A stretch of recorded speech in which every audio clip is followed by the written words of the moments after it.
Wait. Before you scroll away. This story might change how you see people forever. At first, it looked like one more glamorous billionaire love story in New York City. Private elevators, diamond lights, champagne towers, and a perfect fiancé smiling for every camera. But behind one beautiful engagement party, somebody was lying. Somebody was watching. And the only person brave enough to tell the truth was a 3-year-old little girl who could barely tie her own shoes. When she leaned close to the billionaire and whispered 5 tiny words, his entire body went still. Then he checked his phone. And everything he believed about love shattered in seconds. Hey everyone, welcome back. Before we begin, tell me in the comments where you're watching from and which country you belong to today. This story starts like a fairy tale, but trust me, it turns into something far deeper, more emotional, and more unforgettable than anyone expected. Stay with me because one small whisper is about to change everything. Sometimes the biggest lies hide inside the prettiest rooms. Adrian Vale was 34 years old, one of the youngest self-made billionaires in Manhattan, and the kind of man people thought had everything. He owned a fast-growing cybersecurity company, lived in a glass penthouse overlooking the Hudson, and appeared on magazine covers with titles like America's Most Eligible Visionary. Reporters called him brilliant. Investors called him fearless. Strangers called him lucky. But the truth was much quieter than that. Adrian wasn't born into wealth. He grew up in a small 2-bedroom apartment in Newark, New Jersey, with a mother who worked double shifts as a hotel cleaner and a father who left before he learned how to shave. He knew what it felt like to wear one good shirt to every school event. He knew what it felt like to hear grown-ups whisper about overdue bills through thin apartment walls. And maybe that was why, even after he made more money than he could spend in 10 lifetimes, there was still something guarded about him. He tipped big, worked late, and trusted almost nobody. Then Vanessa entered his life. Vanessa Hale was 29, polished, stunning, and the kind of woman who made a room adjust itself when she walked in. She came from an old Connecticut family with charity board photos, horse ranch summers, and a way of speaking that made simple things sound expensive. She met Adrian at a museum fundraiser in Boston, and unlike everyone else, she didn't seem interested in his money. Least not at first. She listened when he spoke. She remembered details. She laughed at his dry jokes. She made him feel less like a headline and more like a human being. Within a year they were engaged. To the public they were perfect together. Adrian, the quiet billionaire with a hard past. Vanessa, the graceful fiancée with beauty and social polish. Social media loved them. Business magazines called them the modern power couple. Their engagement party was set for late September at a luxury hotel in Manhattan, with 200 guests, live strings, white roses flown in from California, and a custom cake so tall it needed its own table crew. But a few weeks before that party, something began to feel wrong. Adrian started noticing strange things. A private dinner location leaked to a gossip page before he even arrived. A confidential meeting with a potential merger partner somehow ended up in a tech newsletter. A charity donation he meant to keep anonymous was suddenly all over the internet. Each leak was small on its own, but together they felt personal, intimate, like someone wasn't just watching his public life, they were standing inside it. His head of security told him it might be corporate surveillance. Vanessa had another theory. It's always the people closest to the house, she told him one evening, swirling sparkling water in a crystal glass while she sat barefoot on the penthouse couch. You trust too easily with staff, Adrian. You're kind, and they mistake kindness for access. Adrian frowned. Elena's worked here almost 2 years. I'm not accusing anyone, Vanessa said softly. I'm saying people change when they see this much money around them. Elena Morales was the maid Vanessa had just named without naming. 31 years old, quiet, careful, and always moving as if she were afraid to take up too much space. Elena worked mornings and late afternoons in the penthouse. She was from Queens, a widow, and raising her daughter mostly alone. Adrian knew very little about her personal life because Elena kept it that way, but he knew enough to respect her. She never gossiped, never lingered, never asked for favors. The only time Adrian had ever seen her truly relax was with her little girl. Rosie was 3 years old and full of the kind of honesty adults spend their whole lives learning to fear. She had round brown eyes, wild curls, tiny pink shoes that lit up when she walked, and a habit of saying exactly what she thought at exactly the wrong or right time. On rare days when Elena's sitter cancelled, Rosie would wait in the staff room downstairs with coloring books and apple slices until Elena finished her shift. Adrian had run into her twice. The first time, Rosie looked up at him, pointed at his expensive watch and said, "You got a robot clock." He laughed so hard coffee nearly came out of his nose. The second time, she offered him half a graham cracker because, in her words, "You look like you forgot lunch." Nobody had offered Adrian anything so sincere in years. Still, as the engagement party got closer, tension built inside the penthouse like a storm trapped behind glass. Vanessa became sharper with staff. She corrected flower placement no one else noticed. She complained if a napkin folded the wrong way. She began insisting that only people she personally approved could be near her jewelry, dress, or private preparation room. And every time another leak happened, she brought the conversation back to one place. "The house," she'd say. "It has to be coming from the house." Adrian wanted facts, not instincts. But facts were getting harder to find. 3 days before the party, one of his assistants quietly mentioned that Vanessa had asked for copies of the guest seating drafts more times than necessary. The wedding planner looked nervous around her. The florist had been yelled at. And twice, Adrian came home to find Elena pale and silent, as if she had just endured something humiliating and chosen not to report it. When he asked if everything was okay, Elena simply said, "Yes, sir," and lowered her eyes. That was the thing about decent people. They often carried pain more quietly than anyone else. The morning of the engagement party arrived bright and cold, with Manhattan shining under a clean blue sky. The hotel ballroom looked like a dream made of candlelight and ivory silk. Photographers waited outside. Influencers were already posting from the lobby. Investors, actors, and charity board members would fill the room by sunset. Vanessa was radiant in an off-white designer gown that wasn't technically a wedding dress but looked close enough to send a message. Adrian wore a midnight blue tuxedo and the expression of a man who hadn't slept well in weeks. And down in the service corridor, Elena was trying to calm Rosie, who had been brought in at the last minute after the babysitter cancelled again. "Just one night," Elena whispered, kneeling to fix her daughter's tiny cardigan. "You stay close to Mama, okay?" Rosie nodded, then looked past her mother toward the glowing ballroom doors. Children notice energy before adults notice danger. As guests began to arrive, Vanessa glanced at Rosie once, then at Elena, and her smile cooled by half a degree. That was when Adrian felt it, that strange, cold pull in his chest that told him the night was about to go somewhere no amount of money could control. Engagement question. Have you ever had a bad feeling about someone even when everyone else thought they were perfect? By the time the string quartet started playing, Adrian still didn't know the truth. But before the night ended, a child would say something no adult in that building was ready to hear. The room glittered with diamonds, but the truth was hiding in the hallway. The ballroom looked like something out of an American luxury magazine spread. Gold candle stands lined the tables. White orchids spilled from crystal vases. A jazz trio played soft versions of old love songs near the dance floor. Servers moved with silver trays full of sparkling drinks while guests laughed too loudly and complimented things they could never afford. To everyone watching, it was a flawless night.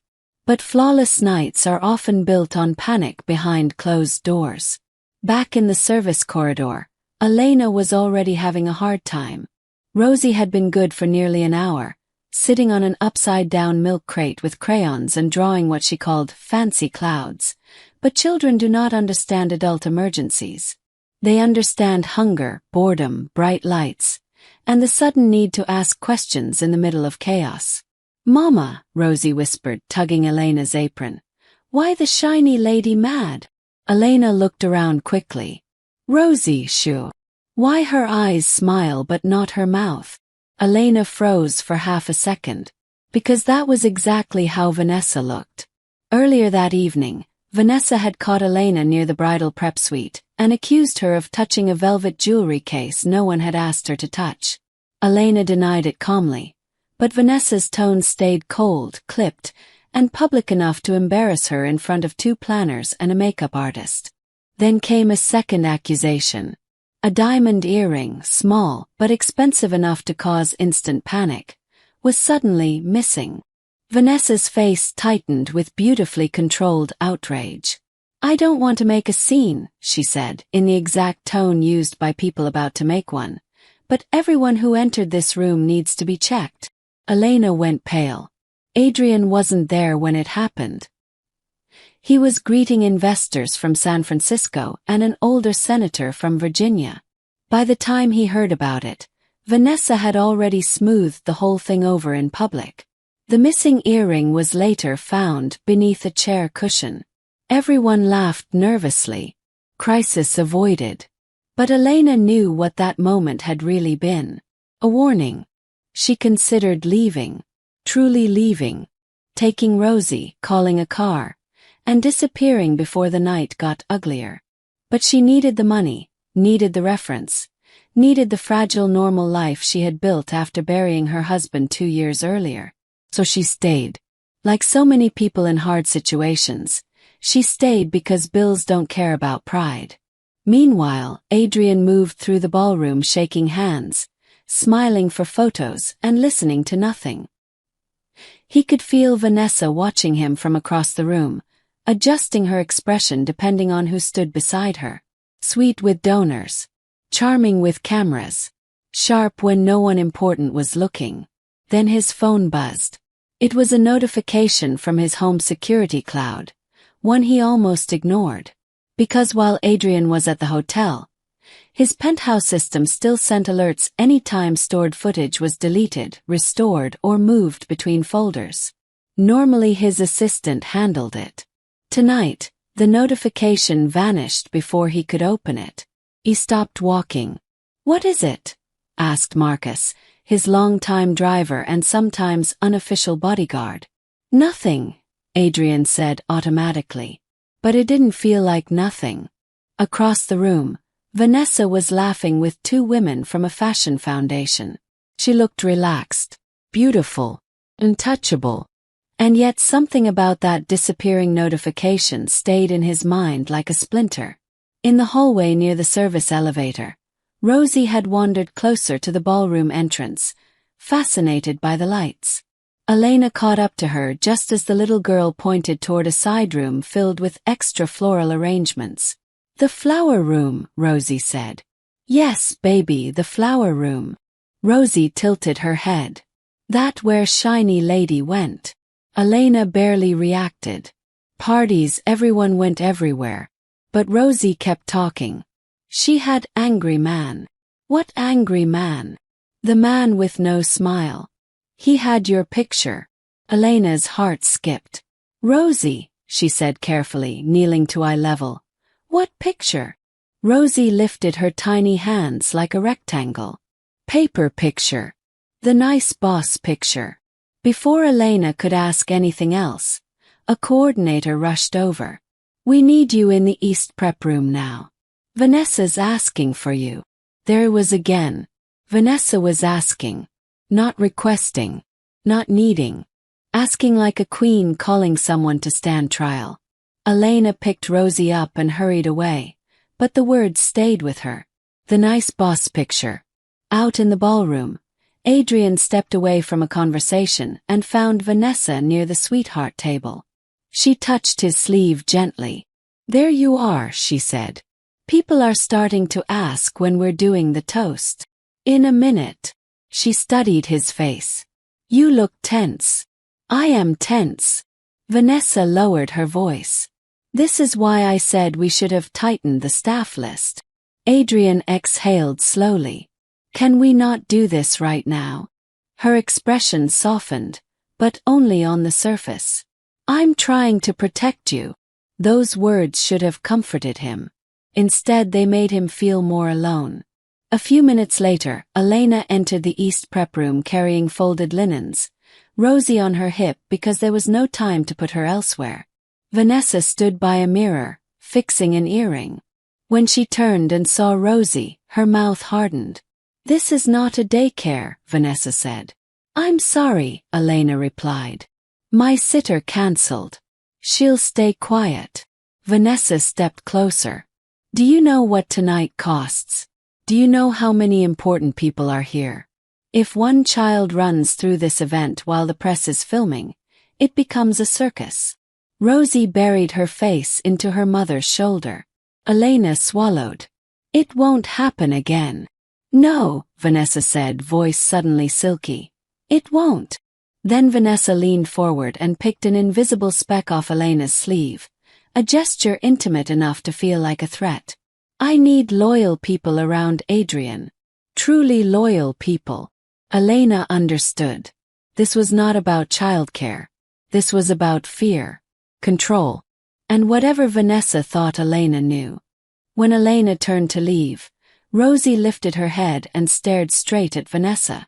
Children don't always know power, but they do know meanness. A half-hour later, guests gathered for the official toast. Phones came out. Lights dimmed. The quartet stopped playing.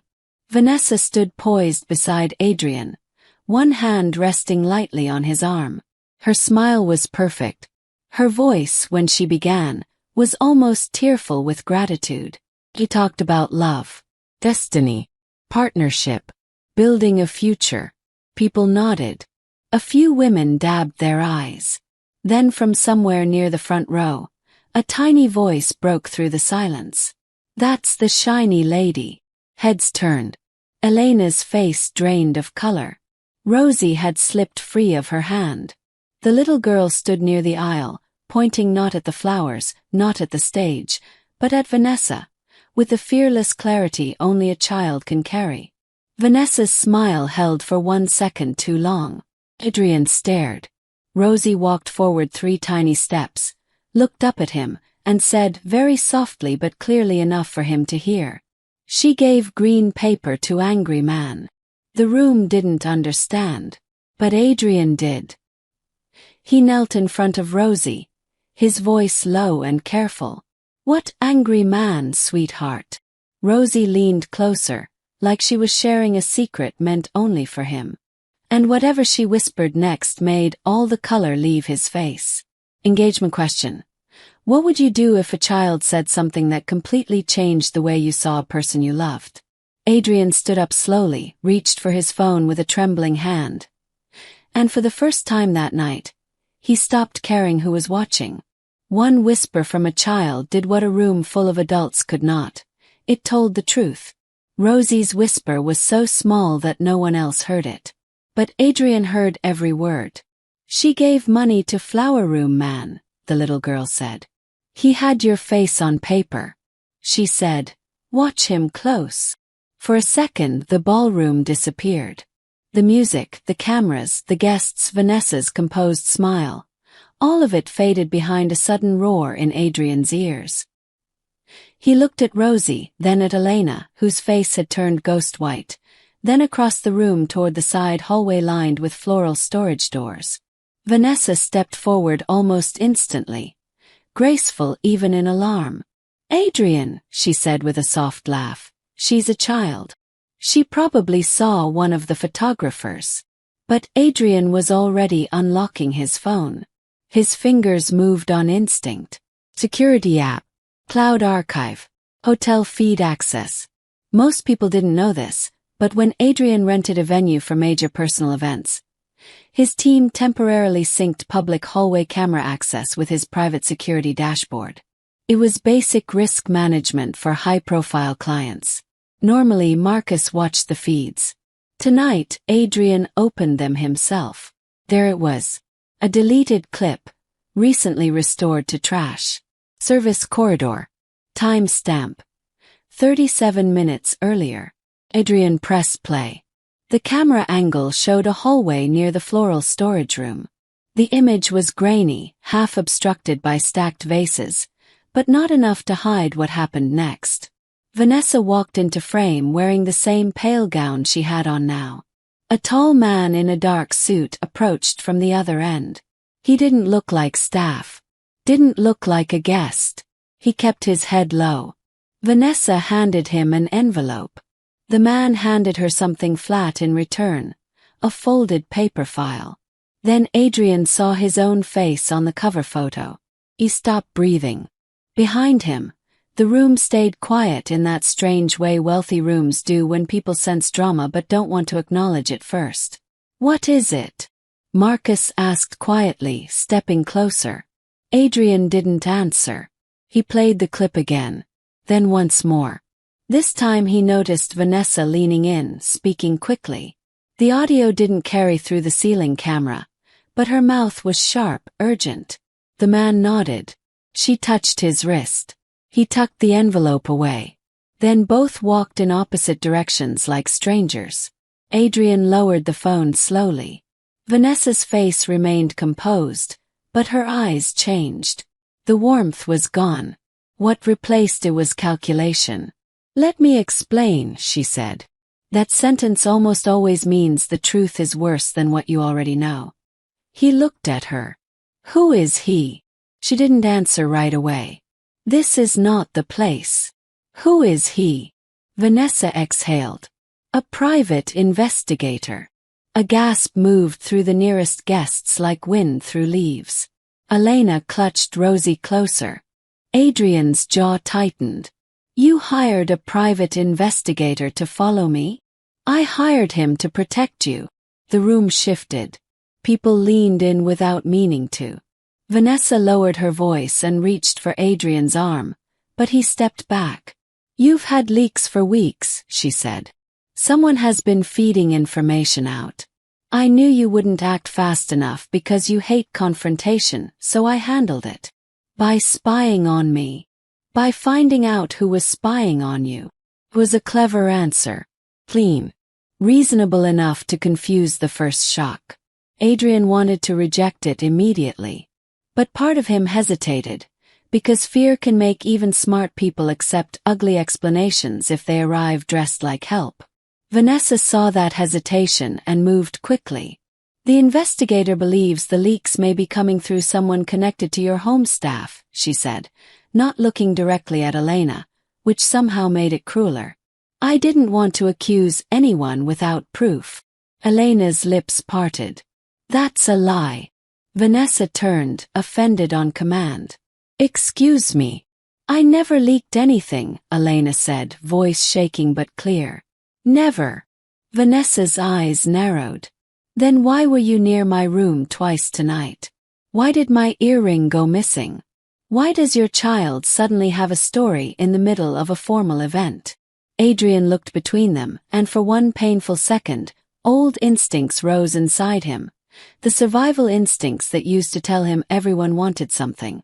The worst part about betrayal is that once it enters a room, it poisons everything, even innocent people. Rosie, sensing the fear around her mother, wrapped both arms around Elena's neck. Marcus leaned close to Adrian. "Sir, if you want, I can locate the man from the clip." Adrian nodded once. Vanessa heard him. "Good," she said. "Because when he tells you what he found, you'll realize I was trying to save you from embarrassment." Those words landed wrong. Not save you from danger. Not protect your heart. Embarrassment. Adrian noticed it.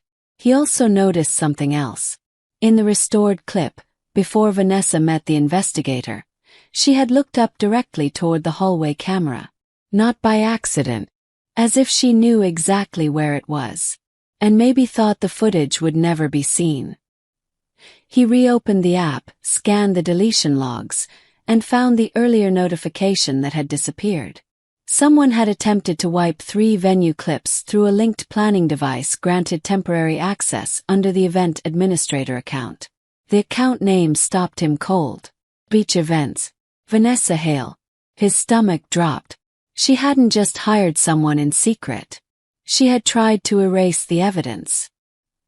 He looked up, and this time when their eyes met, Vanessa saw he was no longer confused. He was connecting pieces. Still she kept performing calm. Adrian, think carefully. If you make a scene based on a child's misunderstanding. A child led me to a deleted video, he said. The ballroom went utterly still. Vanessa's posture stiffened. Adrian's voice didn't rise, but somehow that made it stronger. You hired a private investigator. You paid him in the hallway. Then your event account tried to delete the camera clip. A murmur rippled through the room. Vanessa's expression finally cracked. Just slightly. Enough. Because I knew you'd react emotionally instead of rationally, she snapped, then recovered her tone. I was protecting our future. Our future, Adrian repeated, as if tasting the words and finding them bitter. Then Marcus returned, leaning close. We found the man. He's by the West Service stairs. He's trying to leave. Adrian looked at Vanessa one more time. Don't move, he said. To Elena, who looked like she was about to collapse under the shame of being silently judged by a ballroom full of rich strangers, Adrian said something no one there expected. Hey, please. It was the first time all night anyone had spoken to her with dignity. Adrian and Marcus moved quickly through the side corridor, away from the chandeliers and cameras, toward the service stairs where the investigator had been cornered by hotel security. The man was in his 40s, hard-faced, nervous now, with the look of someone who had done questionable things for money and told himself they were just assignments. What were you investigating? Adrian asked. The man glanced toward the ballroom. I can't discuss client business. Adrian held up the phone showing the clip. You already have. The investigator swallowed. Then he said something that changed the night all over again. I wasn't just tracking leaks. Adrian stared at him. The man looked at the floor. She wanted everything. Your calls, your schedules, your meetings, who you plan to cut into the trust, and who you plan to cut out.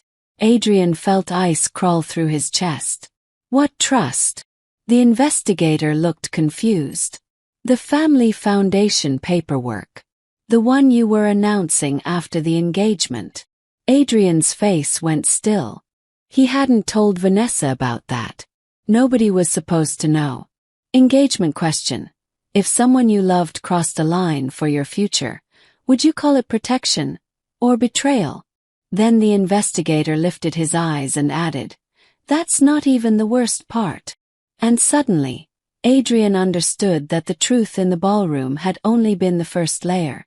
Just when he thought betrayal had a limit, the real plan finally came into the light. The service stairwell smelled like cold metal and floor polish. It was a strange place for a life to split in half, but betrayal rarely chooses elegant rooms. Adrian stared at the investigator. Say it. The man shifted, clearly weighing self-preservation against honesty. But he was cornered now. And maybe part of him was tired of being the villain in other people's stories. She found out you were planning to transfer a major portion of your premarital assets into a protected employee foundation, he said. Scholarships, emergency housing, childcare support, health grants for staff families. A lot of money. Marcus looked stunned. He had worked beside Adrian for 11 years and didn't even know that plan in full. Adrian had created it quietly, in memory of his mother. Not for publicity, not for tax headlines, not for applause. He was going to announce it after the engagement as a surprise, an act of gratitude to the workers who made wealthy lives function while often being treated like invisible machinery. Housekeepers, drivers, kitchen staff, security guards, assistants, people like his mother once was. People like Elena. His voice went low. How did Vanessa know? The investigator answered without pride. She hired me to get into places she couldn't. Emails, schedules, courier pickups, legal meetings. She wanted to know whether you were hiding assets before marriage. Marcus muttered under his breath, furious. Adrian felt the stair rail press into his palm. He had expected vanity from Vanessa. Control, maybe. Suspicion. But this was not fear. This was strategy. And Elena? Adrian asked. The man hesitated again. That part came later, he said. Miss Hale noticed your staff maid had access, and she also noticed you treated the little girl kindly. She thought the maid might become sympathetic in your eyes if anything went wrong, so she wanted her removed before the announcement. Adrian went cold. Removed how? Framed as a leak. Maybe theft. Enough to make you cut ties. For a second nobody moved. Marcus turned away, jaw clenched. Adrian closed his eyes once, then opened them into a different version of himself. The hurt was still there, but it had sharpened into something steadier, better, stronger. Did she plant the earring? The investigator nodded. Did she order the video deleted? Yes. Did Elena ever give you information? No. Did the child tell the truth? Yes. There it was. Simple. Early. Final. Adrian thanked hotel security, told them not to let the man leave yet, and walked back toward the ballroom feeling like every step aged him a year. Inside, the atmosphere had changed from celebration to elegant panic. People were pretending to talk while clearly waiting for explanation. Vanessa stood near the center of the room, chin lifted, still trying to look wronged instead of exposed. Elena remained close to the back, holding Rosie, who was half asleep now. Her face tucked into her mother's shoulder, unaware that her honesty had just saved them both. Adrian crossed the room slowly. Vanessa met him halfway. Can we please do this privately? He looked at her for a long moment. You should have given me that respect first. Her face flickered. I did this because I was about to marry a man who hides major financial decisions from me. I hid a gift for my employees. You hid wealth. No, Adrian said, voice firm. I protected humanity from greed. Few people nearby inhaled sharply. Vanessa stepped closer, dropping her polished tone. Do not act superior. You were going to put millions beyond reach before marriage and smile in my face while doing it. There it was. No more performance. No more curated sweetness. Just the naked hunger underneath. And to stop that, Adrian said, you spied on me, framed an innocent woman, and tried to erase evidence. Vanessa's eyes flashed. Innocent. She works in your home. You don't know what staff say behind closed doors. At that moment, Elena finally stepped forward. She was trembling. Her face was wet, though she clearly hadn't noticed herself crying. But there was something stronger than fear in her now. Maybe because once a person has been humiliated enough, dignity becomes louder than survival. I know what it is to work for rich people who think poor people don't have honor, Elena said. I know what it is to smile while being looked through. I stayed quiet because I needed my job. But do not stand there and call me a thief to save yourself. The room turned fully toward her. Vanessa laughed once, small and brittle. And now the maid gets a speech. Rosie lifted her head at the edge in Vanessa's voice and looked around, confused. That was the moment Adrian made his decision. Not just about the engagement. About the kind of man he would be after this.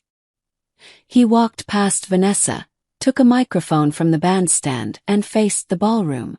At first, only the front tables noticed. Then the conversations fell away. He stood beneath the flowers Vanessa had chosen, in the ballroom paid for with more money than his mother had earned in years, and spoke without notes.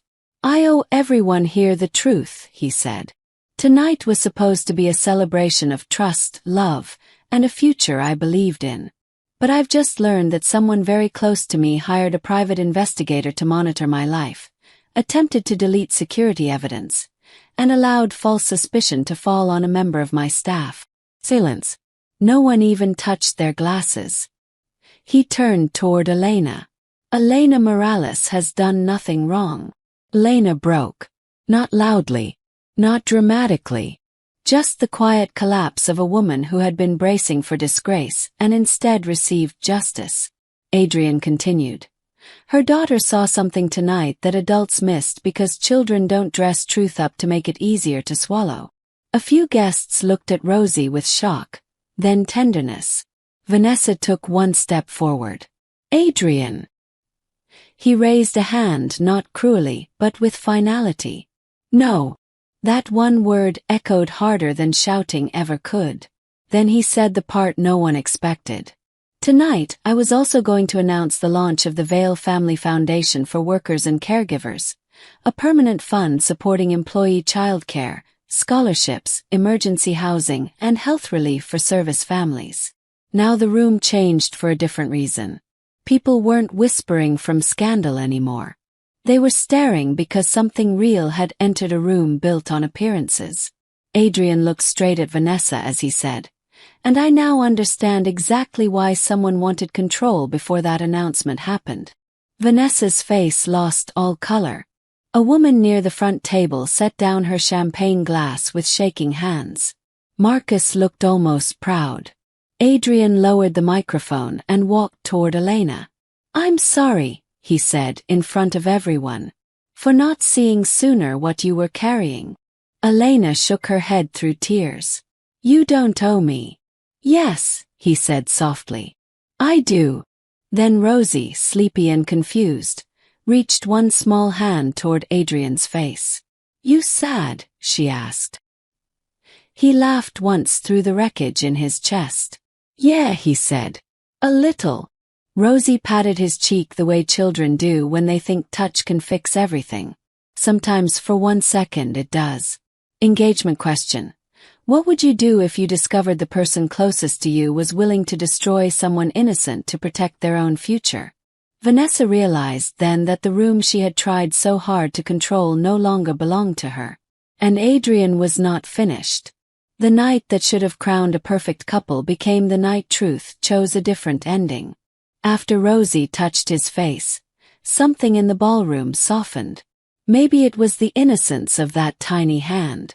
Maybe it was the shock of watching power shift in real time. Or maybe it was the simple fact that everyone there, rich or poor, invited or working, had just been reminded that character matters more than image when everything falls apart. Vanessa looked around and finally understood what had happened. The room was no longer admiring her. It was seeing her. That is a terrifying moment for people who survive on appearances. She straightened her shoulders, trying one last time to recover control. "So this is it," she said, voice tight with disbelief. "You humiliate me publicly because a child told a story and a stranger twisted facts for money?" Adrian's expression did not change. "No. I end this publicly because you built your betrayal privately." The words landed hard. For once, Vanessa had nothing elegant to say back. A few of her social friends moved away from her by inches. Small enough to deny later, obvious enough to hurt. A trustee from one of her charity circles kept staring at the floor. An investor Adrian respected folded his arms and looked at Vanessa like he had just understood 10 years of polished manipulation in one moment.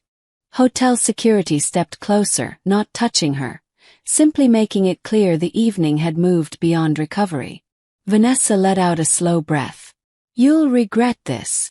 Adrian surprised himself by feeling calm. "No," he said. "I'll grieve it. But I won't regret it." That was the last real thing he ever said to her.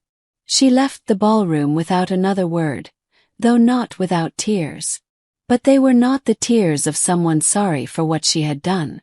They were the tears of someone devastated she had been stopped. When the doors closed behind her, the silence remained.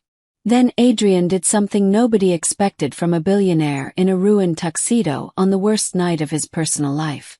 He stayed. He didn't escape to a penthouse. He didn't hand the microphone to a lawyer. He didn't disappear into security detail and press statements. Instead, he asked the musicians to stop packing up. He told the kitchen staff to keep serving dinner. He invited everyone, guests and workers, to sit, eat and breathe. If tonight is going to be remembered, he said, let it be remembered for something better than deceit. That line would be quoted online for weeks. But the most important part of the night happened far away from the cameras. Adrian asked Elena if she would sit with him in one of the side lounges after the ballroom settled. At first she refused, worried she was in trouble, worried this was some new polite version of dismissal.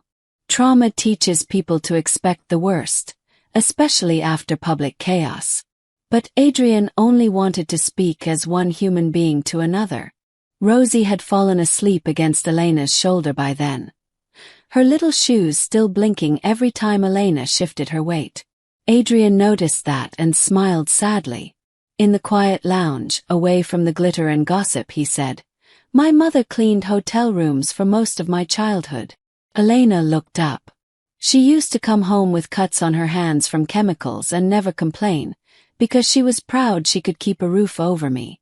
I built the foundation because people like her should not spend their whole lives being invisible. Elena's eyes filled again, but this time not from shame. Adrian continued, "I should have listened sooner. I should have seen what was happening to you." Elena shook her head slowly. "People like me get used to being doubted first." That sentence stayed with Adrian for months. Not because it was dramatic, 'cause it was true. He asked about Rosie's daycare, about rent, about Elena's late husband, about how many jobs she had worked before this one. Not out of charity theater, out of real concern. And for the first time since she had started at the penthouse, Elena answered honestly.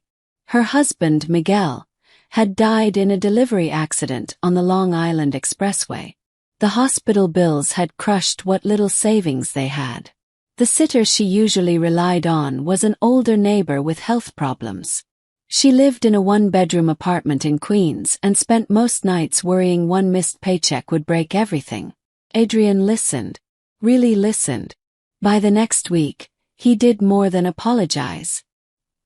He paid Elena 3 months of leave and told her job security would not be touched. He connected her with legal support in case Vanessa tried retaliation. He expanded the new foundation before launch to include guaranteed childcare assistance for all household and corporate support staff. He insisted the first childcare center funded by the foundation be built in Queens, near neighborhoods where working families were being priced out of stability. When the board asked what the center should be called, Adrian didn't choose his own name. He called it Rosie's House. Not because a 3-year-old had saved a billionaire, the way social media later loved to frame it, but because she reminded him that truth often enters the world in a small voice adults almost ignore. Months passed. The scandal faded as scandals do, but the changes stayed. Rosie's House opened in a renovated brick building with bright classrooms, trusted childcare workers, counseling services, emergency meal support, and after-school tutoring plan for the future. Elena helped advise the program not as a symbol, but as someone who understood the need from the inside. At the ribbon cutting, she wore a navy dress she bought herself and stood taller than Adrian had ever seen. Rosie, now clutching a pair of child-safe scissors with both hands, helped cut the ribbon while everyone laughed. "Do I get cake?" she asked into the microphone. The whole crowd broke into warm, honest laughter. "Yes," Adrian told her. "You definitely get cake." And in that moment, for the first time in a long time, his smile looked unguarded. Not because life had become perfect, but because it had become real again. Later that afternoon, Rosie ran up to him with a paper crown she had made from craft table supplies. Glitter clung to the tape. One side bent inward. The letters were backward, but still readable. It said, "Nice boss." Adrian knelt so she could place it on his head. Everyone around them laughed. Elena wiped her eyes. And Adrian, billionaire, founder, survivor of public betrayal, sat there in an imperfect paper crown like it was the greatest honor he had ever received. Maybe it was. Because money can buy loyalty, performances, elegant rooms, polished promises, and beautiful lies. But it cannot buy the kind of love that tells the truth when it would be easier to stay silent. That is earned. And sometimes, it is gifted by a child who still believes honesty should be simple. So if there's a lesson in this story, maybe it's this. Never measure people by who looks powerful in the room. Measure them by who protects the vulnerable when no applause is guaranteed.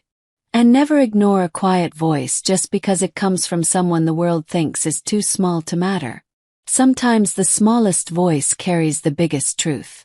If this story touched your heart, don't just scroll away. Like this video if you believe truth still matters. Subscribe if you want more emotional, powerful stories like this one. Comment below and tell me honestly. What would you have done if you were Adrian? And if this story moved you, share it with your friends and family. Because someone out there might need this reminder today.